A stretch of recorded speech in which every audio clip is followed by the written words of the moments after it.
शान दिखाते हैं न मान दिखाते हैं, कि न शान दिखाते हैं न मान दिखाते हैं, न खुद से डरते हैं न दूसरों को डराते हैं, और देखे जिसे सारी दुनिया ऐसा हम काम दिखाते हैं।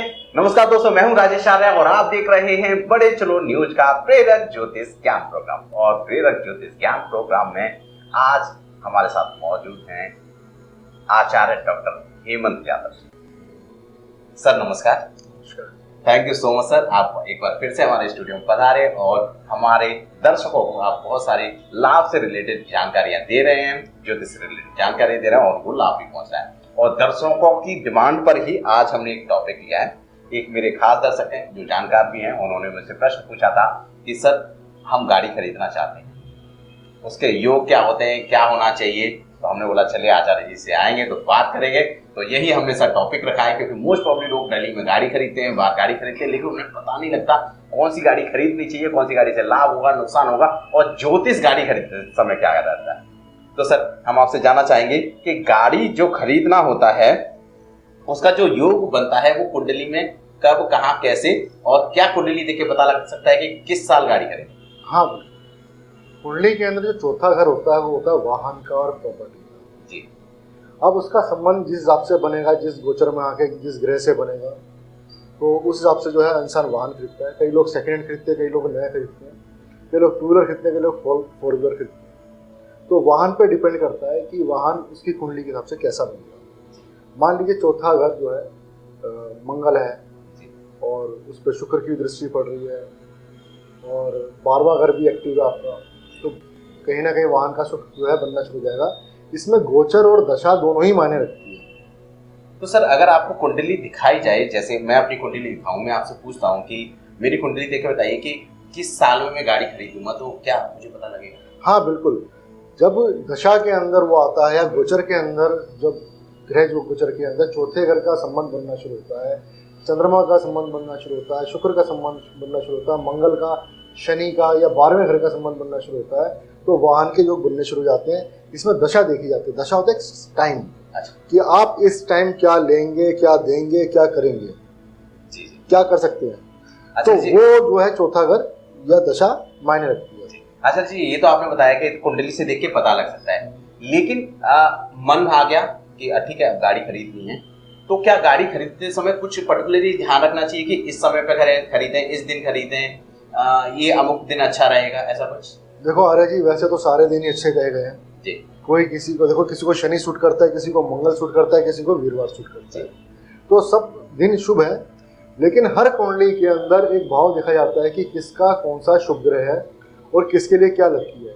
जो उसका लक्की घर होता है, जो लक्की ग्रह होता है, जैसे भाग्येश हो गया, लाभ भाव का हो गया, चौथे घर का हो गया, पंचम भाव का हो गया, जो ग्रह उस टाइम में होंगे या गोचर में अच्छे बैठे होंगे, आप उस टाइम उस कंडीशन के अंदर अगर वाहन खरीदते हैं तो आपके लिए बड़ा लाभदायक रहेगा। अगर वहीं छठा घर भी एक्टिव है आपका, 8वां घर भी एक्टिव है, 12वां घर भी एक्टिव है, तो कहीं ना कहीं मृत्यु तुल्य कष्ट मिलने शुरू हो जाते हैं, एक्सीडेंटल प्रॉब्लम होनी शुरू हो जाती है, या कहीं ना कहीं कोर्ट कचहरी मुकदमेबाजी वाहन से होनी शुरू हो जाती है। तो इसमें डिपेंड ये करता है कि आप किस टाइम क्या चीज़ ले रहे हैं।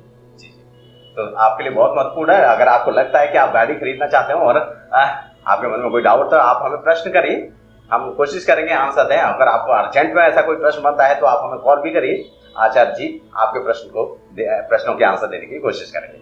सर गाड़ी की कलर का भी कोई महत्व होता है? हाँ बिल्कुल, गाड़ी के कलर का मतलब भी होता है, वास्तु भी देखा जाता है इसके अंदर। अच्छा। कि आपकी घर में पार्किंग कहाँ बनेगी। पार्किंग मान लो कि आपकी साउथ ईस्ट के अंदर है और आपने ब्लू कलर की, ग्रीन कलर की, व्हाइट कलर की या ब्लैक कलर की गाड़ी ली है, तो कहीं ना कहीं फाइनेंशियल लॉस होने शुरू हो जाएंगे। ठीक है। अगर नॉर्थ के अंदर आपकी पार्किंग है और आपने वहाँ पर जो है रेड गाड़ी खड़ी कर दी अपनी, तब भी आपको फाइनेंशियल या आपकी अपॉर्चुनिटी के अंदर दिक्कत आनी शुरू हो जाएगी, बहनों के साथ रिलेशन खराब होने शुरू हो जाएंगे। तो वास्तु के अंदर भी देखा जाता है इसके अंदर, और आपका भाग्यशाली अंक क्या है, कलर क्या है, इस हिसाब से भी देखा जाता है कि भाई आपको क्या सूट करेगा, क्या सूट नहीं करेगा। देखिए बड़ी खास बात बताइए, क्योंकि गाड़ी ली जाती है कि जब हम फाइनेंशियली ठीक होते हैं, इतनी खुशी का कारण एक गाड़ी होती है, लेकिन ऐसा ना हो कि कहीं वो दुख में बदल जाए। तो आपको करना यह है कि अपनी कुंडली दिखानी है, साथ में जो वास्तु है वो भी चेक करानी कि गाड़ी को आखिरकार खड़ा कहाँ करना है। ऐसा तो नहीं गाड़ी खरीद होने की वजह से या गाड़ी घर में आने की वजह से कोई नई समस्या शुरू हो जाए। सर गाड़ी खरीदने जा रहे हैं, किन किन बातों का ध्यान रखना चाहिए? गाड़ी खरीदते हुए आपको ये ध्यान देखना चाहिए कि आपने उसे स्थिर राशि में लेना है या चर राशि में लेना है, जो आपको सूट करता है, जो आपका लगन है। किसी विद्वान पंडित से पूछ के उस हिसाब से आप गाड़ी लीजिए। चर राशि में लेंगे तो गाड़ी चलती रहेगी, स्थिर राशि में लेंगे तो गाड़ी खड़ी रहेगी। तो ये बहुत मायने रखता है अपने आप में। अग्नि तत्व में लेंगे तो कहीं ना कहीं ऐसा होता है कि जैसे एक्सीडेंटल प्रॉब्लम आ गई या फिर दुर्घटना का योग बन गया, या शुभ घड़ी नहीं है, उस टाइम राहु की घड़ी चल रही है। जिस टाइम आप लेने जाते हैं वही आपका फर्स्ट टाइम होता है और वहीं से आपका उस गाड़ी के साथ में कंडीशन स्टार्ट हो जाती है। सर एक प्रश्न मेरे दिमाग में आया कि गाड़ी खरीदने का मन हो गया, क्योंकि गाड़ी तो परिवार में आती है तो सबके लिए ही होती है, तो क्या ऐसा भी कुछ हो सकता है कि हम कुंडली दिखाएं और आपसे या ऐसे किसी विद्वान व्यक्ति से डिस्कस कर लिया जाए कि घर में से किसी एक व्यक्ति के नाम पे गाड़ी ली जाए जिससे वो शुभ हो, ऐसा कुछ? हाँ अरे जी, देखो मैंने देखा है इसके अंदर कई लोग पूरे जीवन गाड़ी नहीं बना पाते हैं। शादी होती है, पत्नी के भाग से बन गई, तो कुंडली के अंदर एक चीज मायने रखती है कि 1 और 1 11 होते हैं। जब 2 लोगों की कुंडली मिलती है, किसी में कोई पूर्णता नहीं है, तो दूसरे जीवन साथी के आने के बाद में पूर्णता बननी शुरू हो जाती है। अगर तब भी नहीं बनती है तो संतान के होने के बाद में ऐसा पिता बन जाता है। अब इसमें देखते हैं, जैसे भाई के द्वारा गाड़ी मिलेगी, माँ के द्वारा गाड़ी मिलेगी, पिता के द्वारा गाड़ी मिलेगी, किसी मित्र के द्वारा गाड़ी मिलेगी, पत्नी के द्वारा या संतान के द्वारा। तो कुंडली के हर भाव का एक संबंध होता है कि अगर चौथे घर से संबंध रखेंगे उस ग्रह का तो माँ के द्वारा मिलेगी, अगर 10वें घर से संबंध रखेंगे तो पिता के द्वारा मिलेगी, पंचम भाव से रखेंगे संतान द्वारा, और अगर 7वें घर से देखेंगे तो कहीं ना कहीं पत्नी के द्वारा या किसी पार्टनरशिप के द्वारा, या फिर 10वें घर से सरकारी गाड़ी भी मिल सकती है आपको।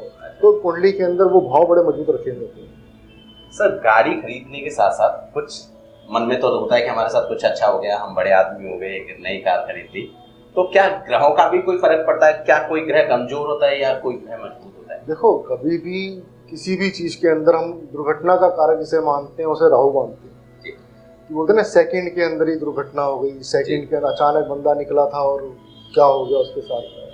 तो राहु के गोचर के अंदर कभी भी जो है हमें गाड़ी नहीं लेनी चाहिए। और ध्यान रखें, जब शुभ ग्रहों का टाइम हो, बृहस्पति का टाइम हो, शुक्र का टाइम हो, तो मंगल का टाइम हो, चंद्रमा का टाइम हो, इस टाइम में आपको गाड़ी लेनी चाहिए। अगर कहीं आपका सूर्य खराब है तो आपको गवर्नमेंट सेक्टर से प्रॉब्लम आती रहेगी आएगी। तो समस्या ये होती है कि आप किसी विद्वान पंडित का जाते नहीं है, बाद में आप पछताते हैं और इतने पैसे कहीं ना कहीं लगाते रहते हैं, खर्च करते रहते हैं। कई चीज़ें शुभ होती हैं, कई चीज़ें अशुभ होती हैं। कई लोगों को मैंने देखा है कि आपने वाहन लिया, बड़े लकी सत्यता बनता, आपका भाग्य जो होना शुरू हो जाता है। कई लोग ऐसे होते हैं जिन्होंने वाहन लिया, उसके बाद में उनके साथ पनौती आनी शुरू हो जाती है, दिक्कतें आनी शुरू हो जाती है। तो भाव करता है कि आपने किस कंडीशन में, किस गोचर के अंदर, किस मुहूर्त के अंदर गाड़ी ली। सर एक अंतिम प्रश्न लेना चाहूँगा। आपने बड़ी सारी चीज़ें बहुत अच्छी बताई और हमारे दर्शकों को लाभ भी जरूर हो रहा होगा। फिर भी आपका कोई प्रश्न रहता है तो आप हमसे पूछ सकते हैं। प्रश्न सर मेरा ये है कि गाड़ी लोग ले लेते हैं, फिर उस पर कोई कृष्ण भगवान जी लगा रहा है, कोई हनुमान जी लगा रहा है, कोई जय माता दी लगा रहा है, इन सब का क्या महत्व है? क्या ऐसा करना चाहिए या फिर कहीं ना कहीं हम भगवान को मतलब कोई इंसल्ट टाइप से हो रहा है, ऐसा कुछ है क्या? देखो आर्य जी, ऐसा होता है, हर किसी के अपने इष्ट होते हैं और इष्ट ही हमारी रक्षा करते हैं। जैसे पितृ हो गए, इष्ट हो गए, ग्रह हो गए। तो जहाँ जिसका अध्यात्म के हिसाब से सकता होता है, इंसान वही चीज़ रखता है, वो दुर्घटना से बचाते हैं। किसी का माता पे विश्वास है, किसी का बजरंग बली पे विश्वास है, किसी का भैरव पे विश्वास है, किसी का भोले बाबा पे विश्वास है। जो हमारा विश्वास होता है वही हमारे ईश्वर तक हमें पहुँचाता है। तो वो विश्वास को हमेशा बनाए रखें। आप जिसको मानते हैं, आप अपने इष्ट की जो है एक फोटो वहाँ लगाएं और जब भी गाड़ी चलाते हैं उससे पहले उनको प्रणाम करें, उनका आशीर्वाद लें कि कोई दुर्घटना ना हो। हम जिस रास्ते पे पहुंचना चाहते हैं, जिस मंजिल पे पहुंचना चाहते हैं, हमें आशीर्वाद रखें, हमें सुख शांति से वहाँ तक पहुँचाएँ और वहाँ से वापस घर पे लेके आए। तो देखना आप चमत्कार अपने आप होने शुरू हो जाते हैं। Thank you so much sir, आपने बड़ी सारी जानकारी दी और बहुत अच्छी जानकारी दी। इससे लोगों का जीवन सुधरेगा और उन्हें गाड़ी का महत्व पता लगेगा कि जीवन में गाड़ी का महत्व क्या है, कब, कहाँ और कैसी गाड़ी लेनी चाहिए, और अगर लेनी है तो कहाँ खड़ी करनी चाहिए और कौन से भगवान की उन्हें तस्वीर वहां पर लगानी है। Thank you so much sir, आप हमारे स्टूडियो में आए, धन्यवाद, नमस्कार। और आप सबको भी बहुत बहुत थैंक यू। अगर आपने ये वीडियो को पसंद किया है तो इसे जरूर लाइक करें, कमेंट करें और अगर चैनल को अभी तक सब्सक्राइब नहीं किया है तो कर लें, क्योंकि ज्योतिष से रिलेटेड बहुत सारी जानकारी आपको यहाँ मिलती रहती है। साथ में आचार्य जी का नंबर भी यहाँ डिस्प्ले होता रहता है। अगर आपको कोई पर्सनली प्रश्न पूछना है तो भी आप पूछ सकते हैं, और अगर आप हमारी वीडियो के थ्रू पूछना चाहते हैं तो कमेंट में हमें लिखें, हम अगली बार से आपके लायक कोई प्रश्न होगा तो जरूर बताएंगे, आंसर होगा तो जरूर बताएंगे। Thank you so much sir, नमस्कार। आप सबको भी नमस्कार, bye bye, all the best और बढ़े चलो।